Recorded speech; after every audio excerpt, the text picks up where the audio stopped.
నమస్తే, welcome to Cube TV network. This is యా షామ్ని జర్నలిస్ట్. ప్రస్తుతం హైదరాబాద్ లో ఏం కొనసాగుతుంది అంటే హైడ్రా అన్స్టాపబుల్ కొనసాగుతోంది. 100 స్పీడ్ తో దూసుకెళ్తోంది ఆ వింగ్. అసలు ఈ రోజు వార్త ఏముంది అని వెతుక్కోవడం కంటే ఈ రోజు హైడ్రా ఎటువైపు వెళ్తుంది అనే క్యూరియస్ అందరిలో కనిపిస్తోంది. దట్టు హైదరాబాద్ లో ఉన్న ప్రజలకి మాత్రం. ప్రస్తుతం నాతో పాటు ఉన్నారు ఏవి రంగనాథ్ గారు. ఆయన ఎక్కడున్నా సంచలనమే, ఏం చేసినా సంచలనమే. రంగనాథ్ గారితో మాట్లాడదాం. సార్ నమస్తే, thank you so much for your valuable time. చూస్తున్నాను ఆఫ్టర్నూన్ నుంచి యూఆర్ సో బిజీ. హైడ్రా ముందు, హైడ్రా తర్వాత అనే దానికంటే ప్రస్తుతం హైడ్రా ఏర్పాటు చేసిన తర్వాత వస్తూ ఉన్న రెస్పాన్స్, కలుస్తూ ఉన్న వాళ్ళు దేనికోసం ఎక్కువగా కలుస్తూ ఉన్నారు? ఆపమని కలుస్తున్నారా? ఎందుకు కూల్చేస్తున్నారో అని అడుగుతున్నారా? మమ్మల్ని కూల్చొద్దు, మావి పడగొట్టొద్దు అంటున్నారా? లేదు శ్రావణి గారు, మీరు ఇప్పుడు వెరీ పర్టినెంట్ పాయింట్. ఎందుకంటే హైడ్రా అనేది ఇప్పుడు బాగా మీడియా గ్లేర్ లో వచ్చిన తర్వాత రకరకాల దీంతో వస్తున్నారు. కొంతమంది వచ్చేసి రిక్వెస్ట్లు, అంటే మా ఏరియాలో కూడా ఉన్నాయనేటటువంటి వాళ్ళు కొంతమంది ఉంటారు.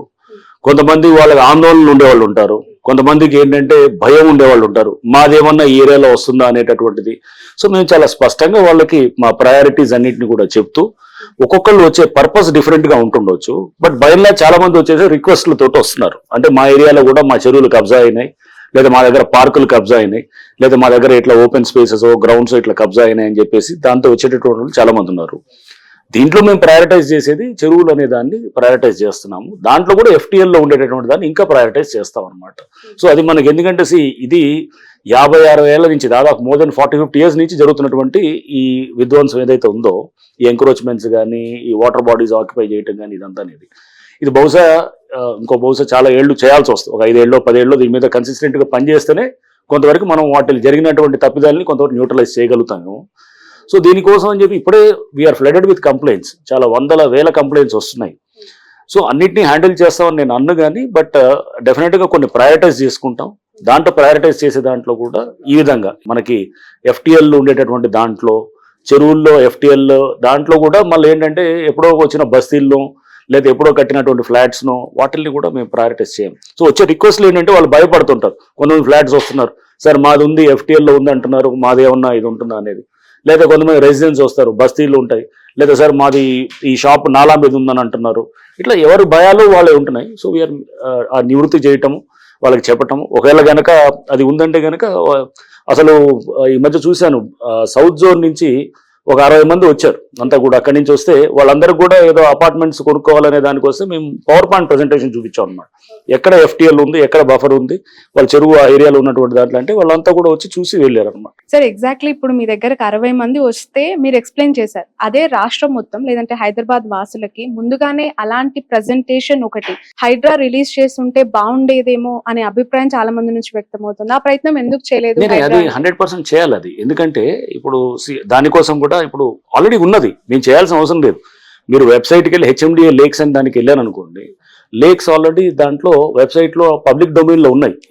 ఇంత పెద్ద స్టెప్ తీసుకున్నారు, రైట్. ఇప్పుడు అందుకోసం మేము ఎవరి మీద, కామన్ పీపుల్ మీద వెళ్ళట్లేదు కదా. మేము ఎవరైనా ఫ్లాట్స్ మీద వెళ్ళాము, ఎవరి మీద చేయలేదు. చిన్న ఫ్లాట్స్ వచ్చేవాళ్ళు వాళ్ళ మీద ఎవరు లేదు.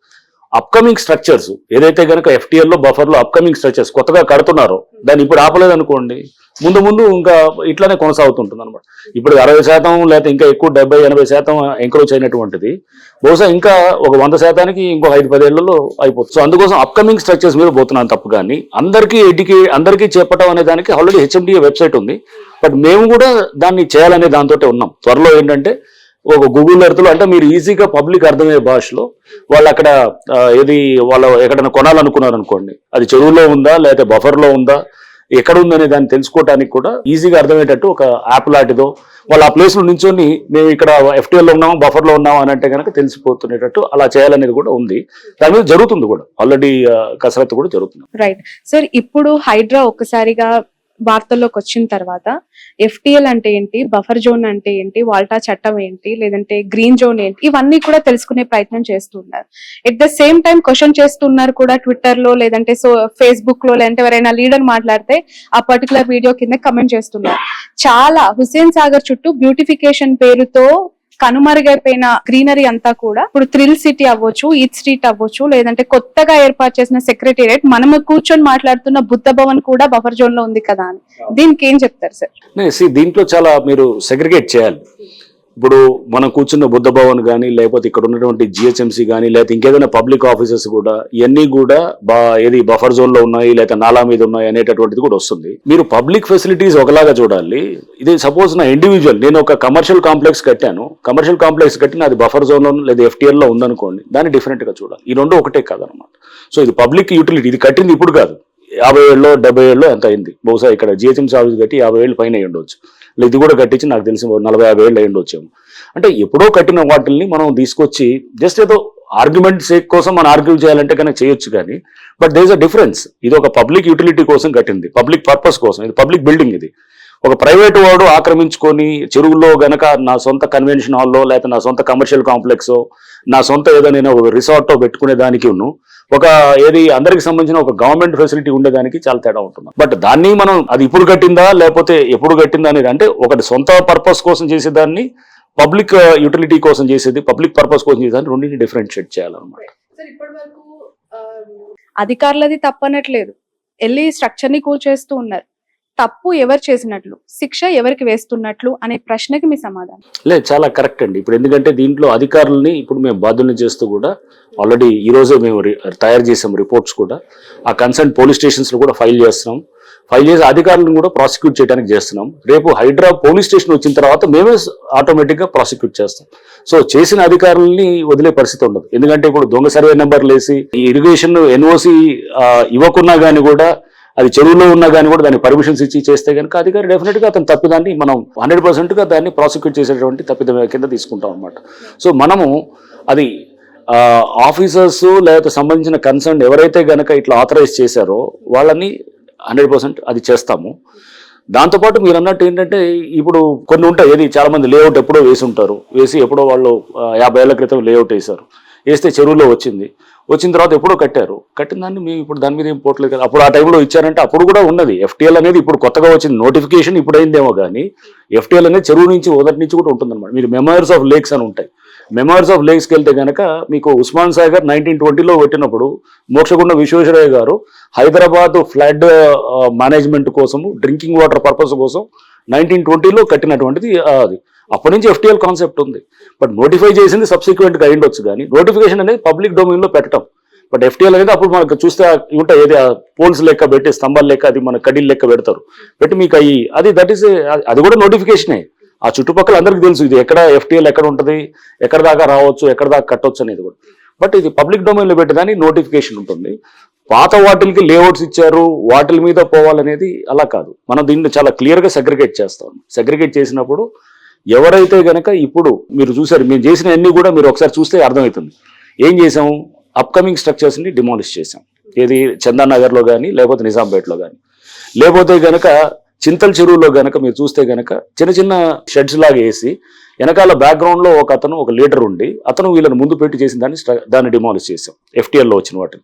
సిమిలర్గా గండిపేట దగ్గర ఉన్నటువంటి వాటిల్లో కూడా అక్కడ రిసార్ట్స్, పెద్ద పెద్ద రిసార్ట్స్ వచ్చాయి, దానికి సంబంధించి కూడా డిమాలిష్ చేసాం. బొమ్మూరుకు దావులలో కూడా అప్కమింగ్ స్ట్రక్చర్స్ ఏదైతే కనుక కడుతున్నారో ఆ పక్కన కట్టినవి ఆల్రెడీ ఎప్పుడు ఉన్నాయి 3-4, దాన్ని డిమాలిష్ చేయలేదు, కడుతున్న దాన్ని డిమాలిష్ చేసాం.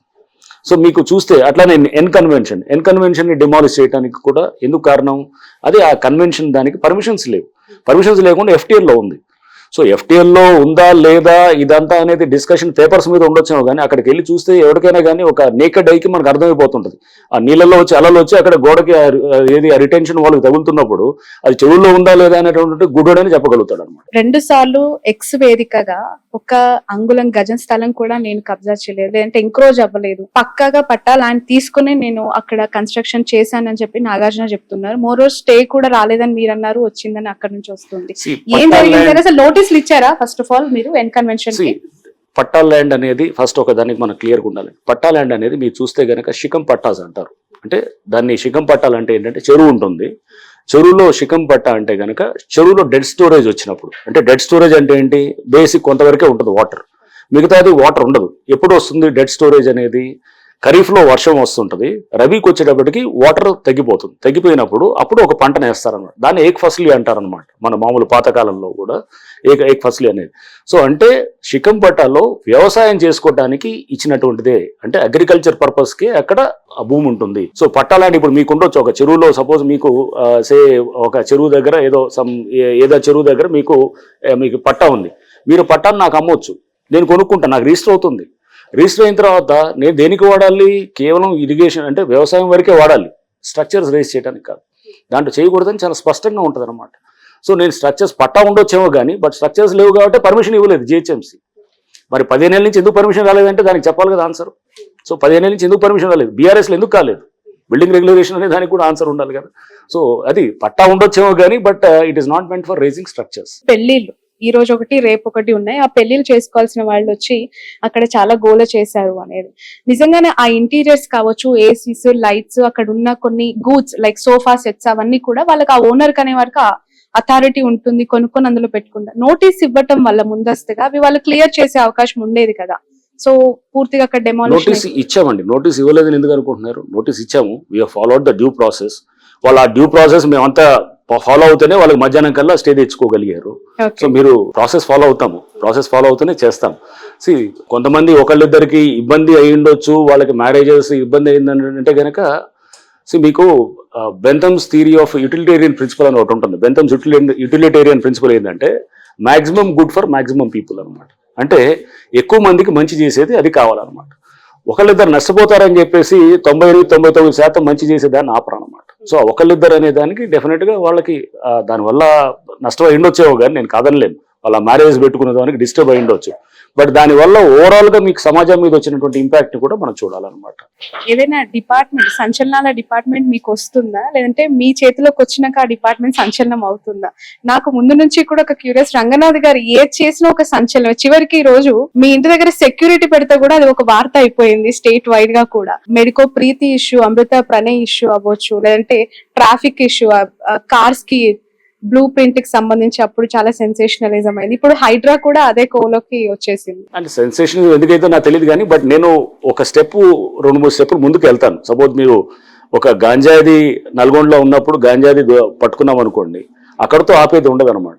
దాని సోర్స్ అయినటువంటి ఏఓబి ఏరియాలోకి వెళ్ళి మేము అప్పుడు ఫైరింగ్ చేయడం జరిగింది అనమాట. చేసినప్పుడు అది సెన్సేషన్ అంటే ఏంటంటే రూట్స్కి వెళ్తాం. రూట్స్కి వెళ్ళినప్పుడు న్యాచురల్గా దానికి వల్ల అంటే ప్రాబ్లమ్ అక్కడ చూడకూడదు సూపర్ఫిషియల్గా. దాని నెక్స్ట్ 3-4 స్టెప్స్ లోపలికి వెళ్తే కనుక అసలు సమస్య అక్కడ ఉంటుంది అనమాట. ఇప్పుడు హైడ్రా కూడా ఎందుకు disaster management, asset protection 2 components ఉంటాయి.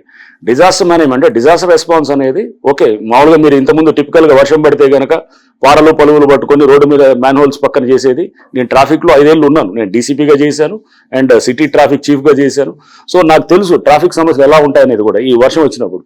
బట్ సమస్య అక్కడ కాదు, సమస్య ఇక్కడ ఉంటుంది అనమాట. ఏది అసెట్ ప్రొటెక్షన్ దగ్గర, ఏది చెరువులు ఆక్రమించుకోవటం, నాళాలంతా మొత్తం ఆక్రమించుకోవటం తోటి సమస్య అక్కడి నుంచి వచ్చేది. మనకు కనపడేది కాజ్, ఇది ఎఫెక్ట్ అక్కడ అనమాట. సో అందుకోసం మనం ఎప్పుడు కూడా రూట్ కాజ్లోకి వెళ్లాల్సిందే తప్పు కానీ పైన కనపడే సూపర్ఫిషియల్ ఎఫెక్ట్ మీద మనం ఉండకూడదు. హైడ్రా అనౌన్స్ చేసిన మరుక్షణమే మీకు కంప్లైంట్స్ ఏ స్థాయిలో వస్తున్నాయి, ఎలాంటి కంప్లైంట్స్ ఎక్కువగా వస్తున్నాయి సార్? మోర్ ఓవర్ ఈ డిపార్ట్మెంట్ ఇంతకు ముందు కూడా EVDM enforcement and vigilance directorate గా కొనసాగింది.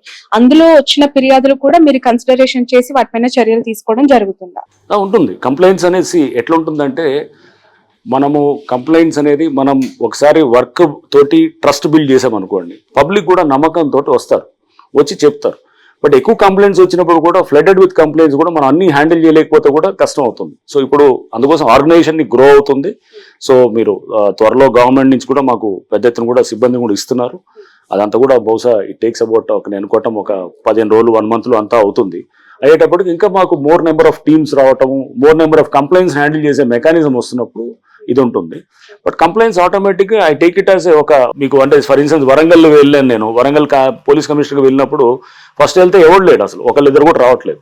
ఎప్పుడైతే మనం ఒక 5 కేసులు 10 కేసులు హ్యాండిల్ చేసే విధానం చూసినప్పుడు పబ్లిక్ ట్రస్ట్ అనేది నమ్మకం కలిగితే కనుక న్యాచురల్ గా అక్కడ ఇక రోజుల తరబడి క్యూలు పెట్టి వచ్చేవాళ్ళు, అంటే వ్యవస్థలో ఎక్కడో చోట పరిష్కారం దొరకాలని కోరుకునే వాళ్ళు ఉంటారు అనమాట. వాళ్ళకి ఎక్కడో ఒక రే ఆఫ్ హోప్, అంటే ఒక చిన్న ఎక్కడో ఆశ అనేది కనపడినప్పుడు వాళ్ళు వెల్కమ్ అండ్ దాన్ని నిలబెట్టుకోవడానికి ట్రై చేస్తాం. సో నేను చేస్తానని నేను అనట్లేదు కానీ ఓ ప్రయత్నం అయితే, గట్టి ప్రయత్నం అయితే చేస్తాం. ఆ చేసే క్రమంలో ఇప్పుడు ఎక్కడున్నా కానీ కూడా ఇప్పుడు కంప్లైంట్స్ వస్తున్నాయంటే కనుక ఐ టేక్ ఇట్ ఒక మంచి పరిణామంగానే తీసుకుంటాను. ఐ డోంట్ సే దట్ దాన్ని నెగిటివ్గా తీసుకోను. జనాలు ఓకే ట్రస్ట్ మనం బిల్డ్ చేస్తున్నాం ఏమో అని అనుకుంటాం. ఇంకా జాగ్రత్తగా బిల్డ్ చేయాల్సిన అవసరం ఉంటుంది. ఎందుకంటే ఆ బాధ్యత ఇంకా అసలు మనం జాగ్రత్తగా తీసుకెళ్ళాలి. ఎందుకంటే ఇంతమంది నీతో నమ్మకంతో వచ్చినప్పుడు నువ్వు దాన్ని ఇంకా ముందు తీసుకెళ్లాలంటే ఇంకా నమ్మకంగా పనిచేయాల్సి వస్తుంది. హైడ్రా అనేది ఒక్కసారి ఏర్పాటు చేసిన తర్వాత ఇది ఒక పొలిటికల్ హైడ్రామాగా మారిపోయిన పరిస్థితి. కౌంటర్స్ రీకౌంటర్స్ అనేక పార్టీస్ నుంచి కూడా కొనసాగుతూ ఉన్నాయి. ఒక పార్టీ వాళ్ళు అంటున్నారు మిమ్మల్ని సంకిలం చెరువు పైన నిర్మించిన ఎడ్యుకేషనల్ ఇన్స్టిట్యూట్స్ ఎంఐఎం కి సంబంధించి కూల్ చేసే దమ్ము ఉందా అని మిమ్మల్ని ప్రశ్నిస్తున్నారు. మరొకరు అంటారు నాది తప్పు ఉంటే నేను అక్రమంగా కడితే వచ్చి కూల్ చేయండి అని ఇంకోరు చెప్తున్నారు. అసలు మీకు ఏం ప్రెషర్ అనిపించట్లేదా సార్? ఈ పొలిటికల్ అఫిలియేషన్ ఏ విధంగా డ్రైవ్ చేస్తుందంటే దానికి పొలిటికల్ ఎవరికి వాళ్ళు మీకు దమ్ముందా మీకు ఇది ఉందా అది ఉందా అనే దానికి నేను రియాక్ట్ కాదలుచుకోలేదు. అవన్నీ కూడా ఎవరికి వాళ్ళు వాళ్ళ పొలిటికల్ వాళ్ళ కంపల్షన్సో లేకపోతే వాళ్ళ ఇంట్రెస్ట్ని డ్రైవ్ చేసుకోవడానికి చేసేటటువంటి వాటికి I don't need to react ఎవరికి కూడా. సో మాకు అక్కడ చేసేటప్పుడు ఒక పద్ధతి క్రమం బట్టి పోతాము. సో డెఫినెట్గా ఎఫ్టీఎల్లో ఒక ఎడ్యుకేషన్ ఇన్స్టిట్యూషనో లేకపోతే ఇది వచ్చినప్పుడు దాన్ని 100% దాని మీద యాక్ట్ చేయాల్సి వస్తుంది. బట్ చేసే క్రమంలో చాలామంది పిల్లలు ఉంటారు, చాలామంది వాళ్ళ అకాడమిక్ లైఫ్ ఉంటుంది, కాలేజెస్ ఉంటారు, స్టూడెంట్స్ ఉంటారు, స్కూల్స్ ఉంటాయి. సో వాళ్ళని ఒక బిల్డింగ్ మనం ఏది డెమాలిష్ చేసి మనం ఏదో విజయ గర్వంతో ఇది ఏదో ఎఫ్టీఎల్లో మొత్తం తీసామని అంటే కనుక పొరపాటు. ఆ ఎఫ్టీఎల్లో చెరువును పరిరక్షణ అందింపడటం పిల్లల అకాడమిక్ లైఫ్ ని కూడా మనం జాగ్రత్తగా చూసుకోవాల్సిన అవసరం ఉంటుంది. అలానే వదిలేసేది కాదు, మనం ఒక టైం ఫ్రేమ్ ఇవ్వాలి. ఇచ్చేసి వాళ్ళకు ఒక 6 months అకాడమిక్ ఇయర్ అయిపోగానే డెఫినెట్ గా అప్పుడు they will be liable for ఇది వెకేట్ చేసేటట్టు కూడా ఉండాలి. సో హైడ్రా కూడా హ్యూమానిటేరియన్ గ్రౌండ్స్ ఉన్నాయి, ఆ కోవలకు వర్తిస్తుంది చూస్తుంది అంటారు. హైడ్రా అనేది ఫైనల్ గా మనుషులతోటే నిండి ఉంటుందండి. హైడ్రా అనేది ఒక మాన్స్టర్ ఏం కాదు. సో మనుషులతోటే ఉంటుంది. చూసిన తర్వాత పేదవాళ్ళని ఎందుకు టార్గెట్ చేయమంటున్నాము? చిన్న చిన్న ఎప్పటి నుంచి వచ్చిన వాళ్ళు ఎందుకు టార్గెట్ చేయమంటున్నాము? ఎందుకు ఓన్లీ రిసార్ట్స్ నో లేకపోతే కమర్షియల్ గా ఉండేవాళ్ళు లేకపోతే ఎవరో దాన్ని ఒక అంటే ఎఫ్లూయెంట్ సెక్షన్స్ ఎందుకు టార్గెట్ చేయాలనుకుంటున్నాం అంటే దీంట్లో డిఫరెన్షియేట్ చేయాలి. అందరినీ ఒకే తీసుకురావడం అనేది ఇట్స్ నాట్ కరెక్ట్ కాదు. గవర్నమెంట్ కూడా ఆ విధంగానే ఇంటెంట్ తోటే ఉంది. అండ్ నేను కూడా ఆ విధంగా పనిచేస్తానని నన్ను ఇక్కడికి తీసుకొచ్చినట్టు అంటే ఎప్పుడు ఒక పాలసీ అనేది ఉన్నప్పుడు దానికి 2 వైపులా కూడా మనం జాగ్రత్తగా ఆలోచన చేయాలి. అండ్ ఇది సామాన్యులకి లేకపోతే పేదవాళ్ళకి ఇబ్బందికరమైన పాలసీని తీసుకొచ్చి మనం చేయటం అనేది కాదు. ఈ సిస్టమ్ని మ్యానిపులేట్ చేస్తున్న వాళ్ళ మీద మనం డెఫినెట్గా మనం హార్ష్గా యాక్ట్ చేయాలి. సార్ ఈ ఎంటైర్ ప్రాసెస్ లో ఈ హైడ్రాకి సంబంధించి ఒక పొలిటికల్ కౌంటర్ సార్, దీనికి మీరే చాలా గట్టిగా సమాధానం చెప్తారా లేదంటే కౌంటర్ ఇస్తారా అని నేను ఈ క్వశ్చన్ అడుగుతున్నాను. ఎవరో కాల్చాలనుకున్న గన్ రంగనాథ్ గారి భుజం పైన పెట్టి కాలుస్తున్నారు అని చెప్పి మాట్లాడే వాళ్ళకి మీరు ఇచ్చే సమాధానం? వచ్చే టైమే చెప్తుంది ఇవన్నీ కూడా. అది నా భుజం మీద నుంచి పెట్టి కాలుస్తున్నారా లేదా లేకపోతే అసలు పబ్లిక్ గుడ్ కోసం చేస్తున్నారా మీకే అర్థమవుతుంది. So time only will tell, మీరే చూస్తారు కదా. సార్ నాలాల పునర్వ్యవస్థీకరణ అవ్వచ్చు, చెరువుల పరిరక్షణ అవ్వచ్చు, బఫర్ జోన్ కి సంబంధించి తిరిగి మన ప్రకృతిని మనం కాపాడుకోవాలి అనే నినాదం బాగుంది. కానీ ఆల్రెడీ ఒక చరిత్రలో కనుమరుగైపోయిన చెరువులకి తిరిగి పునర్వైభవం వస్తుందా హైడ్రా ద్వారా అంటే? ఎందుకంటే అసలు అక్కడ చెరువు ఉందా నాలా ఉందా తెలుసుకోలేని అనేక స్ట్రక్చర్స్ ప్రస్తుతం హైదరాబాద్ లో కనిపిస్తూ ఉన్నాయి. అది ఖచ్చితంగా సాధ్యం అంటారా? అంటే మీరు ఎక్స్ట్రీమ్స్కి వెళ్ళొద్దు. అనేది ఆల్రెడీ 100% ఆక్యుపై అయిన చెరువుని కాదు, అట్లీస్ట్ ఇప్పుడు 60% 50% ఉన్న చెరువుని కాపాడుకోవచ్చు. అండ్ కొంతవరకు ఉన్నదాన్ని రివైవ్ చేయడానికి ట్రై చేస్తాము. మరి పూర్తిగా పోయిన చెరువుని అంతా కూడా నేను తీసుకొచ్చి 100% ఉన్నదాన్ని మళ్ళీ పూర్తిగా చెరువుని రివైవ్ చేస్తానని అనట్లేదు. బట్ ఒక సీరియస్ అటెంప్ట్ అనేది చేసినప్పుడు ఇప్పుడు లాట్ ఆఫ్ డిస్కషన్ జరుగుతుంది. ఇన్నాళ్ళు బఫర్ జోన్ అంటే తెలియదు, ఎఫ్టీఎల్ అంటే తెలియని వాళ్ళు ఇప్పుడు ఏంటి అనేది తెలుసుకుంటున్నారు. ఇప్పుడు ఒక కబ్జా చేయాలంటే కనుక 1-2 సార్లు జాగ్రత్తగా చేస్తారు. మీరు చూస్తున్నారు ఇప్పుడు చాలా ఎంక్రోచ్మెంట్స్ కూడా అసలు నేనే ఆశ్చర్యపోతున్నాను. రోజు చాలా జరుగుతున్నాయి హైడ్రాకి సంబంధం లేకుండా. మరి ఇన్నాళ్ళు ఎందుకు జరగలేదు, ఇప్పుడు ఎందుకు జరుగుతున్నాయి? సో అంటే ఒక కల్చర్ చేంజ్ కూడా వస్తుంది. That is what we precisely want. అంటే మనుషుల ఆలోచన విధానంలో కూడా ఆఫీసర్స్ కూడా జాగ్రత్త లుక్, మీరు చేయకపోతే కనుక రేపు వచ్చి వీ విల్ డిమాలిష్, ఫస్ట్ వాళ్ళకే ఇస్తాం. అండ్ రేపు మేము డిమాలిష్ చేస్తే కనుక దాంట్లో ఆఫీసర్స్ ని ఎవరైతే బాధలు ఉన్నారో వాళ్ళని డెఫినెట్ గా దిల్ బి బుక్డ్ అనమాట. హైదరాబాద్ కామన్ పీపుల్ కి హైడ్రా ద్వారా కమిషనర్ ఆఫ్ రంగనాథ్ గారు ఎలాంటి సలహా ఇస్తారు? ఒక సలహా ఇవ్వమంటే అంటే దీనికి సంబంధించి ఒక పానిక్ వాళ్ళలో కనిపిస్తోంది. మా ఇల్లు కూల్చేస్తారేమో, మా ఇల్లు నేలమట్టం అయిపోతుందేమో, ఒక భయంతో ఉన్న వాళ్ళకి మీరు ఇచ్చే ఒక అమూల్యమైన సలహా. సామాన్యులు ఎవరు పేదవాళ్ళు ఇప్పుడు ఇల్లు కట్టుకొని వాళ్ళు ఉన్న వాళ్ళని ఎవరిని జోలికి వెళ్ళము. మిడిల్ క్లాస్ వాళ్ళు ఎవరు కూడా వాళ్ళు ఇల్లులు కట్టుకొని వాళ్ళు ఉన్న వాళ్ళని ఎవరి జోలికి వెళ్ళము. ఎక్కడైతే కనుక ఎఫ్టీఎల్ చుట్టూ ఉన్నటువంటి దాంట్లో లగ్జరీ హోమ్స్ అంటే లైక్ సపోజ్ సంబడి ఏదో రిసార్ట్స్ ఏదో ఉన్నది అట్లాంటి వాళ్ళ దగ్గరికి అది చేస్తాము. అండ్ అది కూడా ఏంటి వాటర్ బాడీస్ వరకే, మెయిన్ ఇప్పుడు డ్రింకింగ్ వాటర్ బాడీస్ మనకి లైక్ హుస్సేన్ సాగర్, మన హిమాయత్ సాగర్ అండ్ గండిపేట ఉంది, దాన్ని దగ్గర చేస్తాం. వేరే లేక్స్ దగ్గర కూడా అలానే విల్లాస్ వాళ్ళని టార్గెట్ చేస్తామని అందరినీ అనట్లేదు. దాంట్లో ఇప్పుడు కన్స్ట్రక్షన్ చేస్తున్నారు, సపోజ్ కొంతమంది కన్స్ట్రక్ట్ చేస్తున్నారు, వాళ్ళని కూడా ఖచ్చితంగా చేస్తాం.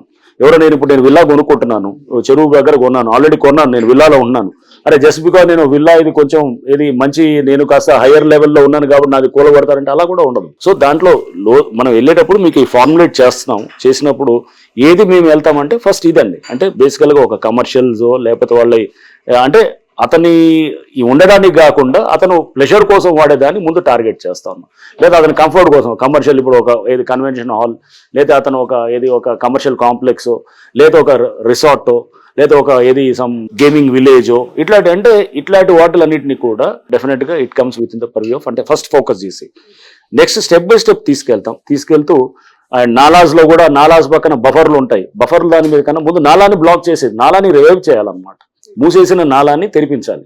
అది తెరిపించాలన్నప్పుడు దాంట్లో అన్నింటినీ మనం చేస్తే గనక మొత్తం మనం ఒకేసారి అన్ని ఫ్రంట్స్ ఓపెన్ చేయకూడదు. సో మెల్లిగా స్టెప్ బై స్టెప్ వెళ్ళి దాన్ని గ్రాడ్యువల్గా ఆ ప్రాబ్లమ్ని లీస్ట్ పబ్లిక్ రెసిస్టెన్స్ తోటి మాక్సిమం పబ్లిక్ గుడ్ చేయగలిగితే కనుక then that is what we wanted.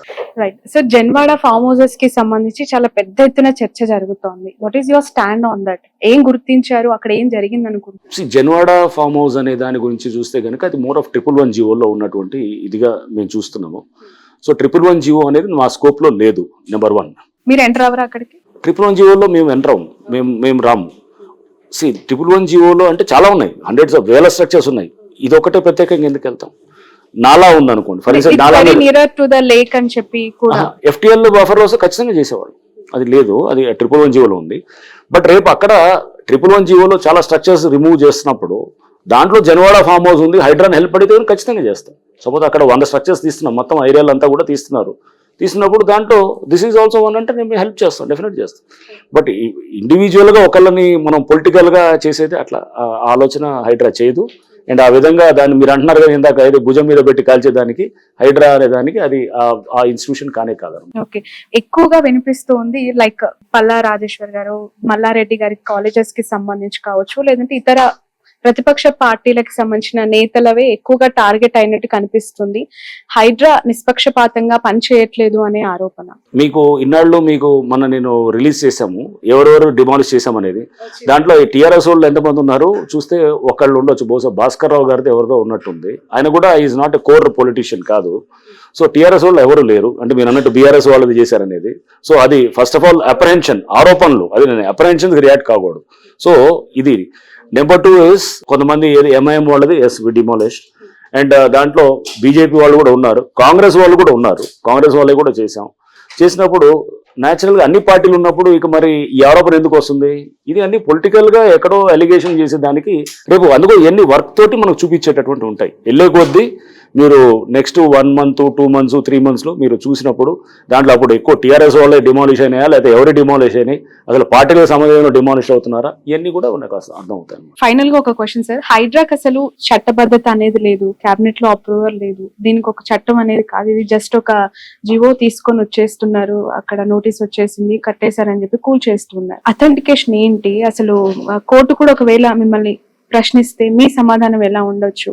Hydraa అనేది ఒక జియో ద్వారా కాన్స్టిట్యూట్ అయింది. జియో అనేది ఒక గవర్నమెంట్ ఆర్డర్ ఉంటుంది, 99 జియో ఉంది, dated 19th July last month తో వచ్చింది. సో ఇది జియో కాన్స్టిట్యూట్ చేయడానికి ఏంటి, ఆర్టికల్ 162 అని ఉంటుంది రాజ్యాంగంలో. ఆర్టికల్ 162 ఏం చెప్తుందంటే the executive power of the state extends to all the subjects to which the legislative power of the state extends to అనమాట. అంటే చట్టాన్ని చేసేటటువంటి అధికారం ఎక్కడ దాకా ఉంటుందో ఆ అన్నిటికీ కూడా ఎగ్జిక్యూటివ్ పవర్, అంటే ఎగ్జిక్యూటివ్ ఏది ఇట్లా ఒక గవర్నమెంట్ ఆర్డర్ ద్వారా చేసేదానికి కూడా అవకాశం ఉంటుంది.